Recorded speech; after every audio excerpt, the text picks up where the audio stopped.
सभी का स्वागत है आपके प्यारे यूट्यूब चैनल एंट्रेंस वाला में। तो आज हम लेके आए हैं आप सभी के लिए एक और लेक्चर, जिसके अंदर हम पढ़ने वाले हैं यहाँ पे कंजर्वेशन ऑफ प्लांट और एनिमल। और ये जो चैप्टर है वो रहने वाला है यहाँ पे जामिया बीएचयू और एएमयू के लिए। तो यहाँ पे आप इस चैप्टर में हमारे साथ अंत तक बने रहिए और इस चैप्टर को हम स्टार्ट करते हैं। और ये चैप्टर है वो पार्ट्स में रहने वाला है, क्योंकि ये चैप्टर ज्यादा लेंथी ना हो जाए। ज्यादा से ज्यादा इसकी लेंथ जो है वो 20 मिनट रहने वाली है। तो हम 20-20 मिनट करके इस लेक्चर को कंप्लीट करेंगे और वो भी पार्ट्स में। और जैसे ही ये खत्म हो जाएगा चैप्टर, इसके बाद इसके क्वेश्चंस आने वाले हैं। तो हमारे चैनल से बने रहिए। और चलिए बिना देरी करते हुए हम स्टार्ट करते हैं इस चैप्टर को। तो चलिए स्टार्ट करते हैं बिना देरी करते हुए। सबसे पहले हम देखेंगे इस चैप्टर को कंजर्वेशन ऑफ प्लांट और एनिमल। इसके बारे में हम पढ़ेंगे कंजर्व किस तरीके से करते हैं हम प्लांट और एनिमल्स को। और इसमें कुछ इंपॉर्टेंट टर्म दे रखे हैं, मतलब कि हमें इस चैप्टर में पढ़ना क्या क्या है। यहाँ पे बायोस्फीयर पढ़ना है, हमें वाइल्ड लाइफ सेंचुरी पढ़ना है। देखो बायोस्फीयर और वाइल्ड लाइफ सेंचुरी तुम्हें देखने के लिए एक जैसे लगेंगे, इसके बाय द डेफिनेशन जाते हैं, ठीक है, या फिर बायोडायवर्सिटी। तो ये इनमें टेक्निकल डिफरेंस होता है, जैसे बायोडायवर्सिटी, इकोसिस्टम, इनमें थोड़ा सा डिफरेंस होता है। अगर डेफिनेशन के अकॉर्डिंग देखें तो सिमिलर जैसे लगते हैं, तो थोड़ा सा कंफ्यूजन हो सकता है। तो इसको हम क्लियरली यहाँ पे पढ़ने वाले हैं। और यहाँ पे deforestation, its causes and consensus, इसके बारे में पढ़ेंगे। Conservation of forest and wild life, इसके बारे में पढ़ेंगे। और भी यहाँ पे काफी सारे टॉपिक दे रखे हैं, जैसे कि यहाँ पे बायोस्फीयर रिजर्व, फ्लोरा और फौना, ठीक है, endemic species, wild life sanctuary, national park, extend species and endangered species. और भी आते हैं यहाँ पे टर्म, जैसे कि यहाँ पे red data book, migration, recycling of paper और रिफॉरेस्टेशन। डिफॉरेस्टेशन, रिफॉरेस्टेशन, इन सबको हम पढ़ने वाले हैं और वो भी डिटेल में पढ़ने वाले हैं। और हम नेक्स्ट वीडियो में फिर देखेंगे उनसे किन क्या क्या क्वेश्चन बन सकते हैं। तो चलिए स्टार्ट करते हैं अपने टॉपिक को, जिसमें सबसे पहले जो है टर्म वो क्या है यहाँ पे, बायोस्फीयर। बायोस्फीयर का मतलब होता है, देखो बायो का मतलब यहाँ पे लाइफ, ठीक है। बायो का मतलब क्या होता है यहाँ पे, मतलब कि अगर हम बात करें लाइफ या फिर बायोलॉजिकल, हम मानते हैं यहाँ पे भी लाइफ। और यहाँ पे स्पेयर का मतलब क्या है, यहाँ पे जोन, क्या है, जोन। तो अर्थ पे वो ऐसा एरिया जहां पे क्या होता है, लाइफ जोन होती है या फिर लाइफ होती है, उसको हम बोलते हैं बायोस्फीयर। जिस अर्थ के एरिया पे क्या होती है, लाइफ एग्जिस्ट करती है, अर्थ में जहां पे लाइफ एग्जिस्ट करती है उसको हम बोलते हैं biosphere reserve. Biosphere is the part of the earth in which living organism exist और विच सपोर्ट लाइफ। जहां पे लिविंग ऑर्गेनिज्म एग्जिस्ट करते हैं और लाइफ को सपोर्ट करते हैं, उसको हम बोलते हैं बायोस्फीयर। अब इसके बाद एक और टर्म आता है यहाँ पे, वाइल्ड लाइफ। देखो वाइल्ड लाइफ का मतलब होता है यहाँ पे प्लांट और एनिमल कम्युनिटी, मतलब कि प्लांट्स भी आएंगे और यहाँ पे एनिमल्स भी आएंगे। तो यहाँ पे क्या है, वाइल्ड लाइफ का मतलब है all the animals and plants which are found naturally in the forest. क्या होंगे, जो नेचुरली फॉरेस्ट में पाए जाते हैं, और नेचुरल हैबिटेट जो होता है वो क्या होता है यहाँ पे, वाइल्ड लाइफ होते हैं। तो याद रखना वाइल्ड लाइफ किसे कहते हैं, जहां पे प्लांट और एनिमल नेचुरली पाए जाते हैं और उनका वो क्या होता है, नेचुरल हैबिटेट होता है, मतलब कि नेचुरल घर होता है विदाउट ह्यूमन इंटरफेरेंस। तो वो होते हैं यहाँ पे वाइल्ड लाइफ। अब हम बढ़ते हैं आगे। आगे क्या दे रखा है यहाँ पे, यहाँ पे दे रखी है बायोडायवर्सिटी। क्या दे रखा है, बायोडायवर्सिटी। अगर हम ब्रीफली इस बायोडायवर्सिटी को डेफिनेशन के अकॉर्डिंग ना देख के सबसे पहले इसके वर्ड के अकॉर्डिंग देखते हैं। तो बायो का मतलब क्या होता है यहाँ पे, बायोलॉजिकल, मतलब कि यहाँ पे अगर हम बात करें तो लाइफ, क्या होगा यहाँ पे, लाइफ या फिर लिविंग ऑर्गेनिज्म, ठीक है, क्या होगा यहाँ पे, लिविंग ऑर्गेनिज्म, लिविंग ऑर्गेनिज्म, ठीक है, यहाँ पे लिविंग ऑर्गेनिज्म। अगर हम देखें यहाँ पे दूसरा वर्ड जो है यहाँ पे, डायवर्सिटी, ठीक है, क्या देखें यहाँ पे, डायवर्सिटी। डायवर्सिटी का मतलब क्या होता है यहाँ पे, वेरियस, ठीक है, क्या होगा यहाँ पे, वेरियस। और भी हम क्या कर सकते हैं इसको, डिफरेंट, क्या बोल सकते हैं यहाँ पे, डिफरेंट बोल सकते हैं, वेरियस और डिफरेंट। अब यहाँ पे बायोडायवर्सिटी का जो मतलब होगा, मतलब कि यहाँ पे लिविंग ऑर्गेनिज्म है, और यहाँ पे अगर हम बात करें और क्या होगा, डिफरेंट, ठीक है, क्या होगा यहाँ पे, डिफरेंट। अब जो लिविंग ऑर्गेनिज्म क्या है यहाँ पे, डिफरेंट है, उसको हम बोलते हैं यहाँ पे बायोडायवर्सिटी। मतलब कि इसके अंदर अलग अलग तरह के प्लांट्स और एनिमल्स देखने के लिए मिलते हैं, उसको हम बोलेंगे यहाँ पे बायोडायवर्सिटी। क्योंकि यहाँ पे जब लिविंग ऑर्गेनिज्म और अलग अलग तरीके के होते हैं उनको हम बोलते हैं बायोडायवर्सिटी। तो हम देखते हैं आगे इसमें डेफिनेशन में क्या दे रखा है, biodiversity refers to variety of organism, मतलब वेरियस ऑर्गेनिज्म, अलग अलग तरह के ऑर्गेनिज्म देखने के लिए मिलते हैं, जिसमें प्लांट, एनिमल्स और यहाँ पे माइक्रो ऑर्गेनिज्म। देखो प्लांट भी लिविंग ऑर्गेनिज्म है, एनिमल्स भी लिविंग ऑर्गेनिज्म, और जो माइक्रो ऑर्गेनिज्म है वो भी लिविंग ऑर्गेनिज्म होते हैं। ठीक है, और जो कहाँ मिलते हैं यहाँ पे पर्टिकुलर एरियाज में मिलते हैं और हैबिटेट में मिलते हैं। हैबिटेट का मतलब यहाँ पे क्या होता है, जहाँ पे जो एनिमल्स या फिर प्लांट जो है पाए जाते हैं, जो उनका घर होता है उसको हम बोलते हैं हैबिटेट। अब यहाँ पे दूसरा वर्ड दे रखा है यहाँ पे इकोसिस्टम। इकोसिस्टम का मतलब क्या होता है, जहां पे जितने भी लिविंग ऑर्गेनिज्म वो मिलते हैं और उसके साथ साथ यहाँ पे फिजिकल एनवायरनमेंट होता है, जैसे सॉइल हो गया, वाटर हो गया, एयर हो गया, ये सारी चीजें मिलती हैं और जहां पे जो एनिमल्स हैं या फिर प्लांट्स हैं वो रहते हैं। ठीक है, यहाँ पे लिविंग ऑर्गेनिज्म रहते हैं, उसको हम क्या बोलते हैं, ecosystem. An ecosystem is a system which includes all the living organism, जितने भी लिविंग ऑर्गेनिज्म वहां पे रहते हैं एक पर्टिकुलर एरिया में, और द फिजिकल एनवायरनमेंट जैसे कि soil, air, water, in which they live, जहां पे भी जो भी लिविंग ऑर्गेनिज्म रहते हैं और वहां पे प्लांट, एनिमल्स या फिर कोई भी हो। ठीक है, और उसके साथ साथ यहाँ पे क्या होगा, जो उसके सपोर्टर्स होते हैं, फिजिकल एनवायरनमेंट होते हैं, वो भी प्रेजेंट होते हैं, जैसे सॉइल, एयर, वाटर। तो उसको हम क्या बोलते हैं यहाँ पे, इकोसिस्टम। मतलब कि एनिमल और प्लांट मिल के और जो फिजिकल एनवायरनमेंट है ये सब मिलके क्या बनाते हैं, इकोसिस्टम बनाते हैं। जैसे कि अगर हम इस इमेज में देखें तो यहाँ पे देखो माउंटेन्स हैं, ठीक है, यहाँ पे क्या है, रिवर है, प्लांट भी है, ठीक है, और यहाँ पे एनिमल्स वगैरह भी होंगे, तो ये सारी चीजें मिलके क्या बनाएंगे, यहाँ पे इकोसिस्टम बनाएंगी।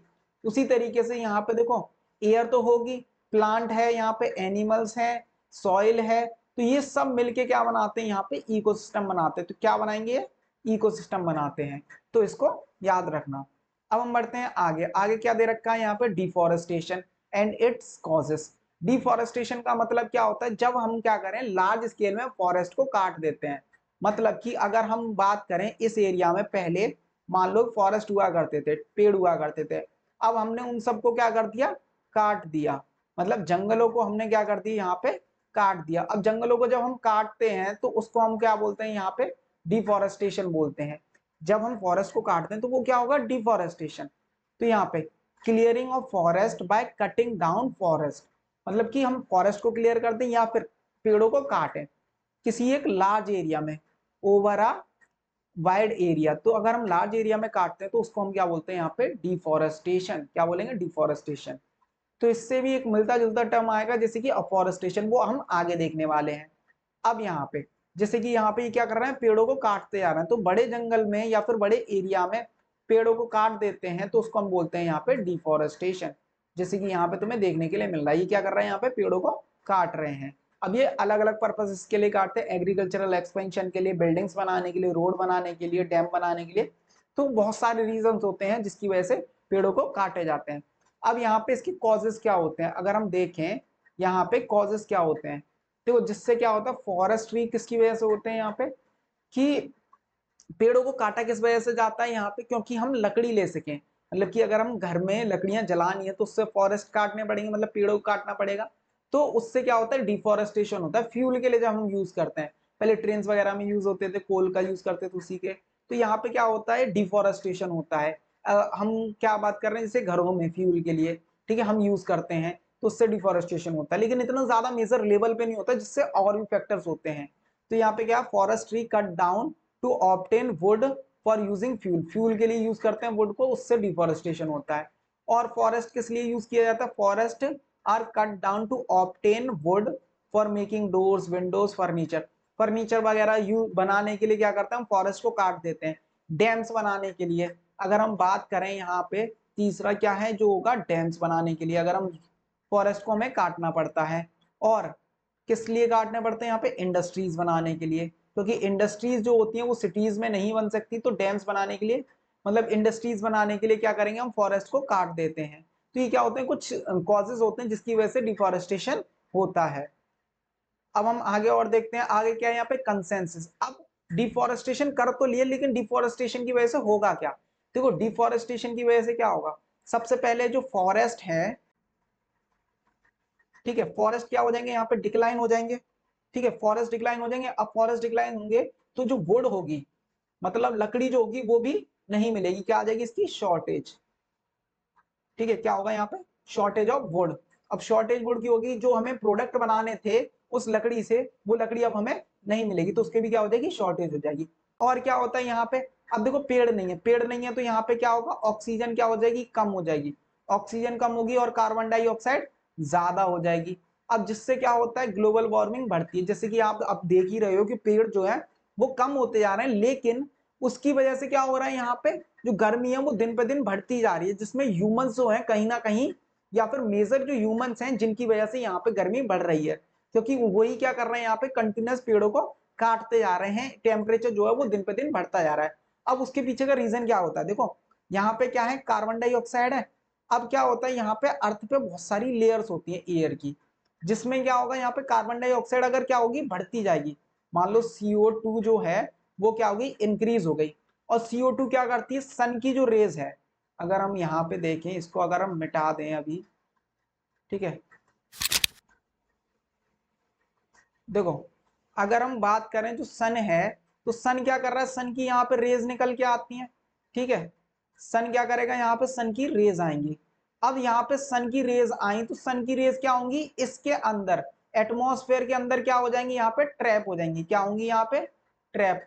अगर यहाँ पे क्या होगी, सनरेज ट्रैप हो गई तो हीट जो होगी वो क्या हो जाएगी, ज्यादा हो जाएगी। मतलब यहाँ पे टेम्परेचर जो होगा वो क्या हो जाएगा, ज्यादा हो जाएगा। इसीलिए हमें क्या करना चाहिए, पेड़ लगाना चाहिए, जिससे कार्बन डाइऑक्साइड बैलेंस हो सके, और जो यहाँ पे सनरेज ट्रैप हो रही है इतनी ट्रैप ना हो, जिसकी वजह से ग्लोबल वार्मिंग ना हो। ठीक है, तो हमें पेड़ क्या करना होगा, लगाना होगा ज्यादा से ज्यादा। तो यहाँ पे क्या क्या दे रखा है, देखो शॉर्टेज ऑफ वुड होती है, जिससे कि फॉरेस्ट प्रोडक्ट जो है, फॉरेस्ट से जो भी हमें चीजें मिलती हैं वो हमें नहीं मिल पाएंगी। डिफॉरेस्टेशन की वजह से क्या होता है, टेम्परेचर इंक्रीज होता है। ठीक है, टेम्परेचर अर्थ का इंक्रीज हो जाएगा और यहाँ पे क्या होगी, ग्लोबल वार्मिंग होगी और जो ओजोन लेयर है वो डिप्लीट होती जाएगी। अब यहाँ पे डिफॉरेस्टेशन की वजह से क्या होता है, यहाँ पे सॉइल इरोजन, ठीक है, और जो सॉइल है वो इनफर्टाइल हो जाती है, जिसके कारण क्या होता है, यहाँ पे डेजर्टिफिकेशन। अब इसको याद रखना, डेजर्टिफिकेशन को, क्योंकि इस पर डायरेक्ट जो क्वेश्चन है वो उठ के आ जाता है, डेजर्टिफिकेशन क्या होता है। ठीक है, जब सॉइल क्या हो जाती है, यहाँ पे इनफर्टाइल हो जाती है। अब अगर हम बात करें कि सॉइल इनफर्टाइल कैसे हो जाती है, जैसे कि ट्रीज होते हैं, ट्रीज की क्या होती है, रूट्स होती हैं। अब वो रूट्स क्या करती हैं, जो सॉइल होती है उसको पकड़ के रखती हैं।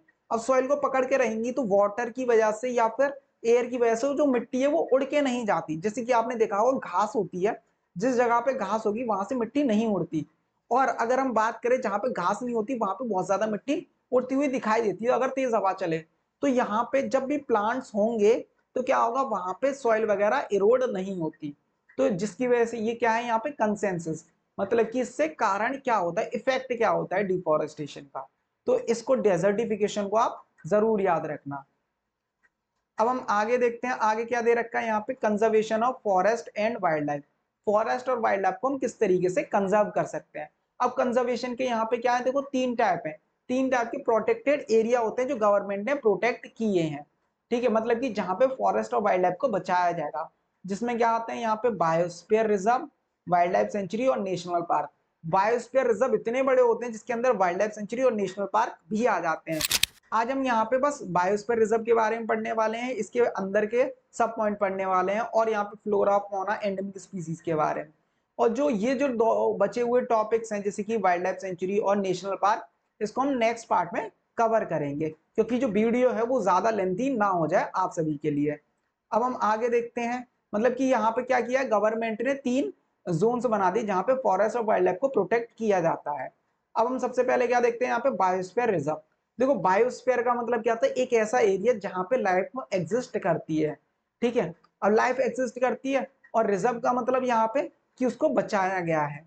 अब यहाँ पे बायोस्फीयर रिजर्व जहां लाइफ एग्जिस्ट करती है, और ठीक है, ये क्या होता है, लार्ज एरिया होता है। बायोस्फीयर रिजर्व लार्ज एरिया होता है जहां पे क्या करते हैं, हम प्रोटेक्ट करते हैं किसको, यहाँ पे वाइल्ड लाइफ को, बायोडाइवर्सिटी को प्रोटेक्ट करते हैं हम यहाँ पे। ठीक है, यहाँ पे वाइल्ड लाइफ को प्रोटेक्ट करते हैं, ट्रेडिशनल लाइफ स्टाइल को, ट्राइबल जो कम्युनिटी होती है उसको प्रोटेक्ट करते हैं। क्योंकि इन सब को क्या होता है, आउटसाइडर से खतरा होता है। क्योंकि अगर देखो ट्राइबल कम्युनिटी है, वो अगर कहाँ चली जाए, सिटीज में चली जाए, तो ट्राइबल कम्युनिटी खत्म हो जाएगी। ठीक है, उनका कोई भी सिग्निफिकेंस नहीं बचेगा, उनका कल्चर नहीं बचेगा, तो उसको भी हम प्रिजर्व करते हैं। और जो हमारे ट्रीज हैं उनको हम क्या करते हैं, प्रोटेक्ट करते हैं, कोई भी उसको डैमेज ना पहुंचाए, किसके अंदर, बायोस्फीयर रिजर्व के अंदर। क्योंकि अगर डैमेज हो जाएगा तो हमारे लिए इन फ्यूचर और भी ज्यादा दिक्कतें क्रिएट हो जाएंगी। तो यहाँ पे क्या होते हैं, बायोस्फीयर रिजर्व एक लार्ज एरिया प्रोटेक्टेड एरिया होते हैं, ठीक है, जिसके अंदर क्या किया जाता है, conservation of wild life, biodiversity, traditional lifestyle for the of the tribal people living in the area. जिस एरिया में ट्राइबल कम्युनिटी रहती है या फिर यहाँ पे जिस एरिया में प्लांट्स या फिर एनिमल्स होते हैं उसको हम क्या करते हैं यहाँ पे प्रोटेक्ट करते हैं। अब अगर हम बात करें यहाँ पे जो क्या होते हैं बायोस्फीयर रिजर्व होते हैं उनमें क्या होते हैं स्पेशल फीचर्स होते हैं, ठीक है, जहां पे क्या करते हैं जो लोकल पीपल और जो ट्राइबल पीपल होते हैं वो इंटीग्रल पार्ट होते हैं यहाँ पे फॉरेस्ट का, ठीक है, या वाइल्ड लाइफ का इंटीग्रल पार्ट, मतलब वो वहां पे जा सकते हैं। अब अगर हम बात करें बायोस्फीयर रिजर्व को हम क्या करते हैं यहाँ पे 3 पार्ट्स में डिवाइड कर देते हैं। सबसे पहला पार्ट क्या होता है यहाँ पे कोर जोन। अगर हम क्या करें यहाँ पे जैसे कि ये क्या होता है यहाँ पे कोर जोन, फिर यहाँ पे क्या होगा बफर जोन, और तीसरा होता है यहाँ पे ट्रांजिशन जोन। ये क्या होते हैं यहाँ पे 3 जोन्स होते हैं, इसको क्या बोलेंगे यहाँ पे कोर जोन। कोर जोन के अंदर यहाँ पे जितनी भी एक्टिविटीज होती हैं ह्यूमन एक्टिविटीज सब बैन होती है, कोई भी नहीं जा सकता। और इसको हम क्या बोलते हैं इनर मोस्ट जोन भी बोलते हैं बायोस्फीयर रिजर्व का। यहाँ कोई भी एक्टिविटी नहीं होती है, किसी चीज के लिए नहीं जा सकते, रिसर्च पर्पज के लिए या फिर वैसे भी नहीं जा सकते, सारी एक्टिविटी बैन होती है। यहाँ पे ट्रीज को काटना, उनको हार्म पहुंचाना, एनिमल्स को हार्म पहुंचाना, ये बैन होता है सब। फिर उसके बाद क्या आता है यहाँ पे दूसरा आता है बफर जोन। क्या आता है यहाँ पे buffer zone. Buffer zone, buffer zone में क्या होता है यहाँ पे लिमिटेड ह्यूमन एक्टिविटी होती है, लेकिन लिमिटेड होती है और वो भी प्रोटेक्टेड एरिया होता है, मतलब वहां पे रिसर्च के लिए या फिर एजुकेशनल पर्पज से ही जा सकते हैं। और लास्ट होता है यहाँ पे ट्रांजिशन जोन, जो आउटर जोन होता है, वहां पे ह्यूमन एक्टिविटी हो सकती है, वहां पे जा सकते हैं, और वो होता है ट्रांजिशन जोन, मतलब कि डेवलपमेंट पर्पज के लिए उसको यूज कर सकते हैं। आगे देखते हैं उन्हीं सब चीजों के बारे में दे रखा है, जैसे कि यहाँ पे क्या दे रखा है सेकंड जो है मिडल जोन। मिडल जोन क्या होता है बायोस्फीयर रिजर्व होता है, जिसको हम क्या बोलते हैं हम बफर जोन। यहाँ पे जो ह्यूमन एक्टिविटी होती है वो लिमिटेड होती है, मतलब कि कुछ लोग यहाँ पे जा सकते हैं रिसर्च पर्पज या फिर एजुकेशनल के लिए, ऐसे नहीं है कि तुम ऐसे ही चले जाओ, ठीक है, परमिशन लेनी होती है, बिना परमिशन के नहीं जा सकते। और यहाँ पे क्या है तीसरा जो टाइप है वो क्या है यहाँ पे outer most zone. Biosphere reserve जो होते हैं उसका जो आउटर मोस्ट जोन होता है उसको हम क्या बोलते हैं यहाँ पे ट्रांजिशन जोन। ये डेवलपमेंट पर्पस के लिए यूज कर सकते हैं, यहाँ पे रोड्स वगैरह पास में बना सकते हैं, तो इन सब चीजों के लिए यूज कर सकते हैं, और यहाँ पे ह्यूमंस जो है वो जा सकते हैं। और देखो जो बायोस्फीयर रिजर्व होते हैं उसके अंदर क्या होता है बहुत सारे वाइल्ड लाइफ सेंचुरी और नेशनल पार्क होते हैं। बायोस्फीयर रिजर्व इतने बड़े होते हैं जिसके अंदर वाइल्ड लाइफ सेंचुरी आ जाती है कई, और नेशनल पार्क भी आ जाते हैं। तो इन सब चीजों के बारे में भी हम आगे पढ़ेंगे, कौन से बायोस्फीयर रिजर्व के अंदर वाइल्ड लाइफ सेंचुरी और नेशनल पार्क आते हैं। हमारा जो नेक्स्ट टॉपिक है वो है फ्लोरा और फौना। अगर आपको अभी भी कंफ्यूजन होता है फ्लोरा क्या होता है और फौना क्या होता है, तो एक काम करना, तो यहाँ पे क्या है फ्लोरा। फ्लोरा क्या होता है यहाँ पे अगर हम रिलेट करें इसको फ्लावर से, किससे फ्लावर। अब फ्लावर क्या होता है यहाँ पे प्लांट, क्या होगा यहाँ पे प्लांट। तो फ्लोरा का मतलब क्या होता है यहाँ पे प्लांट से। और जो फोना, फोना का मतलब क्या होता है, देखो आपने अगर जंगल बुक देखी हो तो उसमें क्या होता है फ्योना नाम का एनिमल होता है, तो फोना से यहाँ पे क्या समझ सकते हैं हम बचा हुआ एनिमल्स। तो आपको अगर इस बात का आपने अगर याद रख लिया तो आप कभी नहीं भूलेंगे कि फ्लोरा क्या होते हैं और फोना क्या होते हैं। देखो फ्लोरा में क्या आ जाते हैं यहाँ पे एनिमल, जैसे कि ये बर्ड दे रखा है, और फोना में क्या आ जाते हैं यहाँ पे ट्रीज आ जाते हैं, प्लांट कम्युनिटी आ जाती है। देखो plant and animal of a particular area is called flora and फोना। देखो प्लांट पहले तो यहाँ पे फ्लोरा और एनिमल पहले तो यहाँ पे फोना, किसी भी एक एरिया में पाए जाते हैं उसको फ्लोरा और फोना बोलते हैं। The flora and fauna are meant plant और एनिमल। फ्लोरा का मतलब प्लांट और एनिमल का मतलब यहाँ पे फोना होता है, तो इसको याद रख लेना। अब हम आगे देखते हैं यहाँ पे फ्लोरा और फोना के एग्जाम्पल दे रखे हैं, जैसे कि टीक, जामुन, साल, मैंगो, अर्जुन, ठीक है, ये क्या होते हैं फ्लोरा होते हैं। ठीक है, ये कहाँ पाए जाते हैं यहाँ पे पचमढ़ी बायोस्फीयर रिजर्व में। देखो पचमढ़ी बायोस्फीयर रिजर्व इतना बड़ा है जिसके अंदर नेशनल पार्क भी आते हैं और वाइल्ड लाइफ सेंचुरी भी आती है, जैसे ये पचमढ़ी वाइल्ड लाइफ सेंचुरी, तो ये सारी चीजें इसके अंदर आती हैं। अब देखो अगर हम बात करें चीता, वुल्फ, लेपर्ड, चिंकारा, ब्लू बुल, ठीक है, बार्किंग डियर, ये सब क्या होते हैं फोना के एग्जाम्पल देखने के लिए मिलते हैं। और यहाँ पे एक चीज और दे रखी है, जैसे कि अगर हम बात करें सेम काइंड ऑफ जो ऑर्गेनिज्म होते हैं, जैसे कि टाइगर हो गए या फिर डियर्स हो गए, जो सेम टाइप ऑफ स्पीसीज जो है मिलके क्या करते हैं यहाँ पे ब्रीड करते हैं, ब्रीड करके अपने ऑफस्प्रिंग को जनरेट करते हैं। जैसे टाइगर है तो अपने टाइगर ही क्या करेगा, बच्चों को जन्म देगा। ऐसा नहीं है वो किसी और के साथ ब्रीड कर रहे हैं, ऐसा नहीं होता। टाइगर है तो टाइगर के साथ ही क्या करते हैं यहाँ पे ब्रीड करते हैं, और टाइगर ही क्या करेंगे यहाँ पे प्रोड्यूस करेंगे। तो ये सारी चीजें। अब हमारा यहाँ पे जो टॉपिक है वो है यहाँ पे एंडेमिक स्पीसीज। एंडेमिक स्पीसीज क्या होती हैं? देखो, endemic species are those species of plant और animal which are found exclusively in particular area. जो किसी एक पर्टिकुलर एरिया में पाए जाते हैं उसको हम बोलते हैं यहाँ पे एंडेमिक स्पीसीज। जैसे कि अगर हम बात करें पेंगुइन, पेंगुइन जो होते हैं वो एक ही जगह पे पाए जाते हैं, जैसे नॉर्थ पोल में, ठीक है, जहां पे ज्यादा ठंड पड़ती है, तो वहां के अलावा और कहीं नहीं पाए जाएंगे। या फिर अगर हम बात करें कैमल्स, कैमल जो होते हैं रेगिस्तान में पाए जाते हैं ज्यादा, ठीक है, तो ये क्या होते हैं एंडेमिक स्पीसीज। जैसे इसका एक और एग्जांपल लें, पोलर बियर। पोलर बियर जो है वो हर जगह नहीं देखने के लिए मिलता, क्या होता है पर्टिकुलर एरियाज में पाया जाता है, जैसे कि यहाँ पे पोलर रीजन्स में। अब हमारा इस लेक्चर में हम इतना ही पढ़ने वाले हैं, और बाकी का जो है वो हम नेक्स्ट पार्ट में कवर करेंगे। और अब हम मिलेंगे नेक्स्ट वीडियो में। उससे पहले आप सभी के लिए एक इंपॉर्टेंट इन्फॉर्मेशन, अब वो इन्फॉर्मेशन क्या दे रखी है यहाँ पे वो भी देख लीजिए। अगर आपको इसी तरीके से एएमयू जामिया बीएचयू की तैयारी करनी है तो हमारे इस चैनल एंट्रेंस वाला को सब्सक्राइब करिए।